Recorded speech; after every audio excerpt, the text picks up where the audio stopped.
Welcome back, Story Hour travelers. We're so glad you're back this week for the next stop on our virtual trip around the world. This week, our science friend, Professor Peculiar, will teach us how to make a lava lamp. And then we'll hear a heroic tale titled Otis and the Kittens by Loren Long. Because this week, we are traveling to a country with 200 volcanoes, hot geysers, and ice-cold glaciers. We're going to Iceland. Viking explorers from Norway sailed to Iceland and settled there almost 1,000 years ago. Iceland is close to the Arctic Circle, way up north in the Atlantic Ocean. It is not that cold though, because those hot geysers in Iceland heat homes and buildings. And there are hot springs in Iceland too. You can sit or swim outside in the warm water springs, even in the middle of winter. Don't forget your bathing suit. And don't forget to head over to your Town of Porter library to pick up your Story Hour in a bag for this week with everything you need to make a paper volcano. Oh, Professor Peculiar, isn't Iceland a beautiful country? It's absolutely beautiful. Glaciers? Glaciers. Geysers? Geysers. Volcanoes? Volcanoes. Hot springs? Hot springs, hot tubs. I see you've brought some experiment with you today. What are you going to show the kids? I have.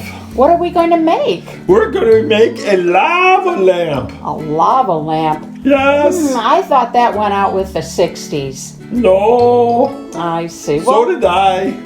What do we do to make a lava lamp? Well, first we take our ingredients and we start combining them together.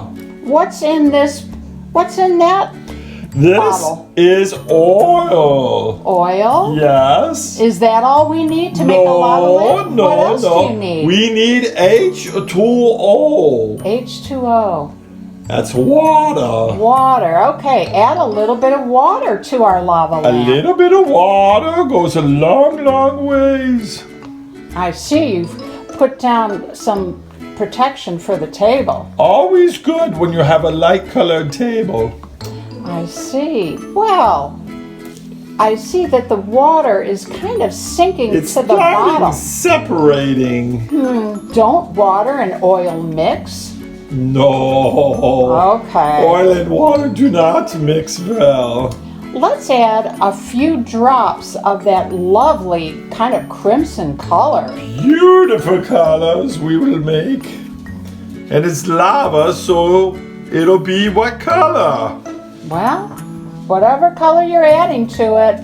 Maybe red, maybe purplish. Okay. I think that'll be enough.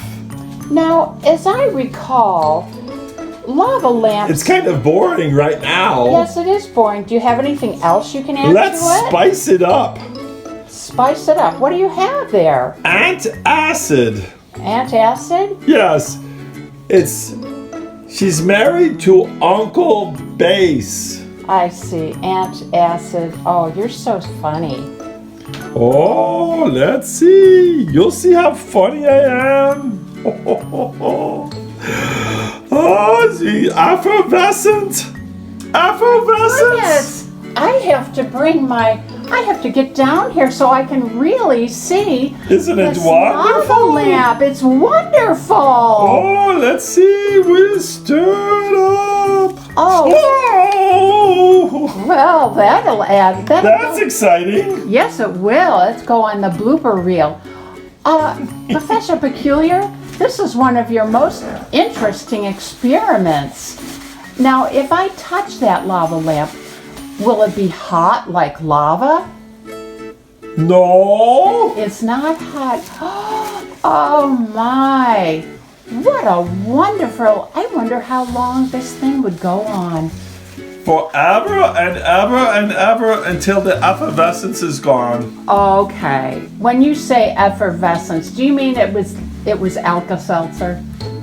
It's antacid. An antacid tablet. Married to Uncle Bass.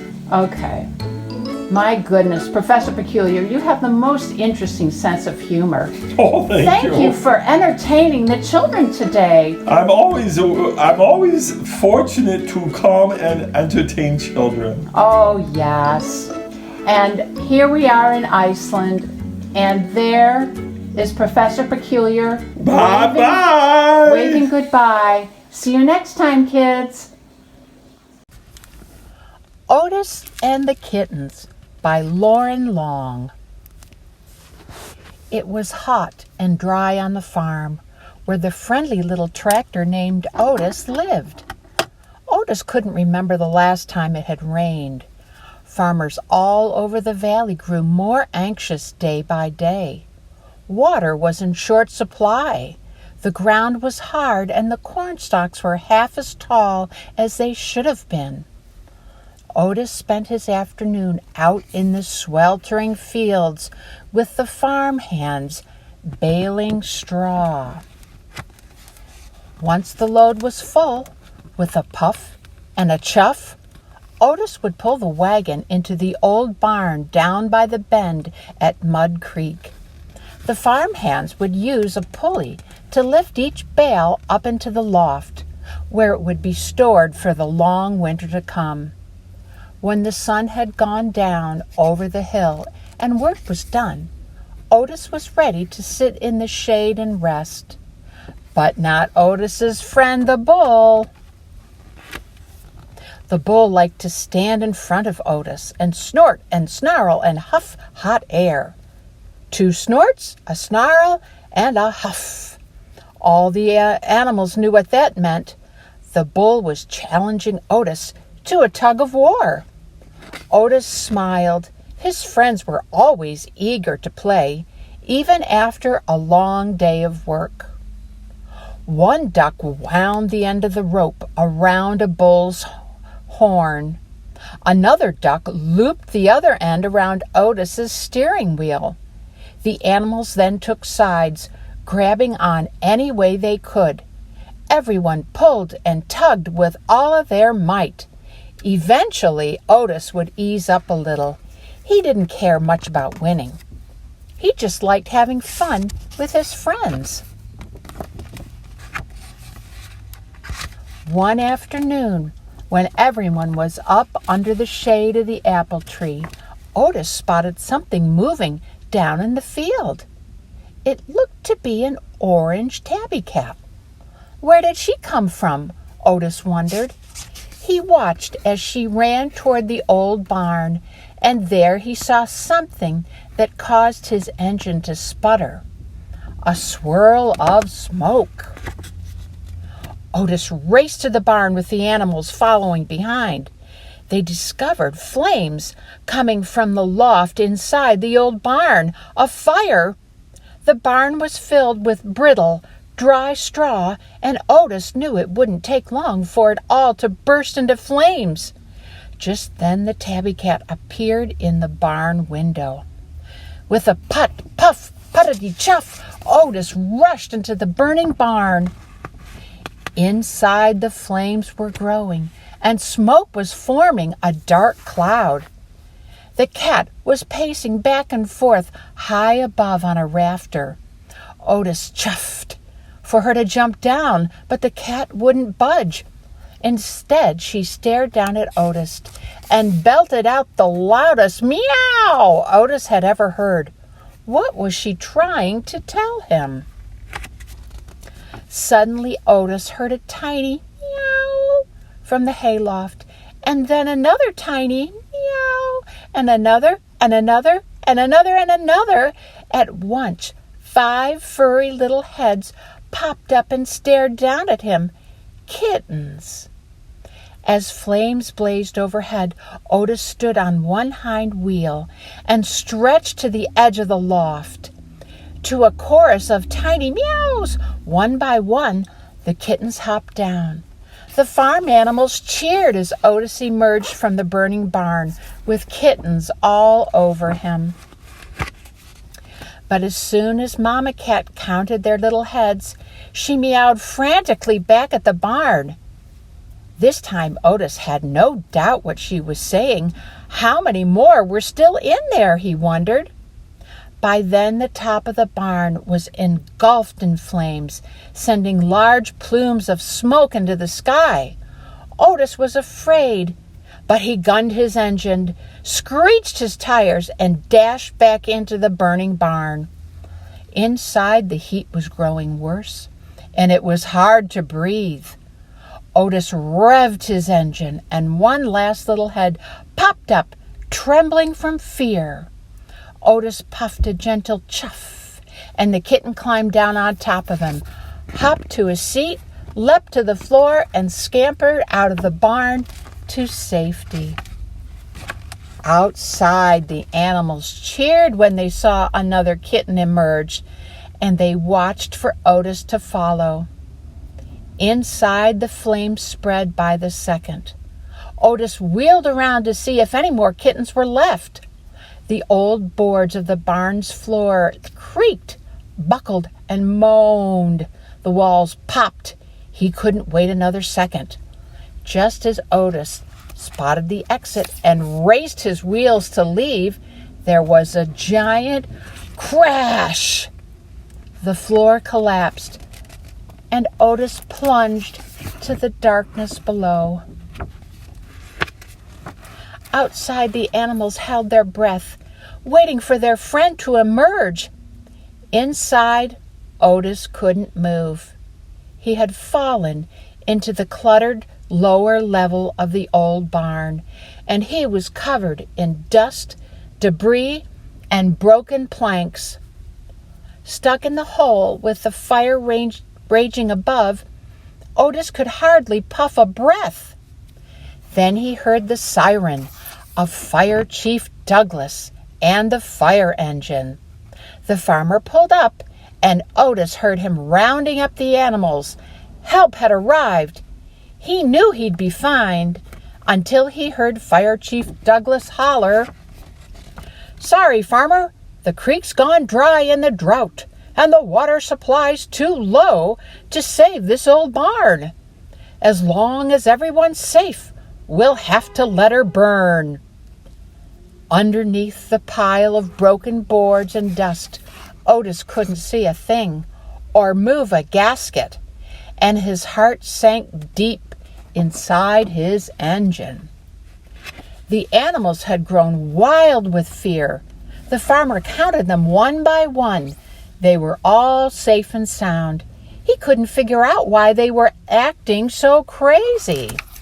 Suddenly, the little calf bolted for the barn door.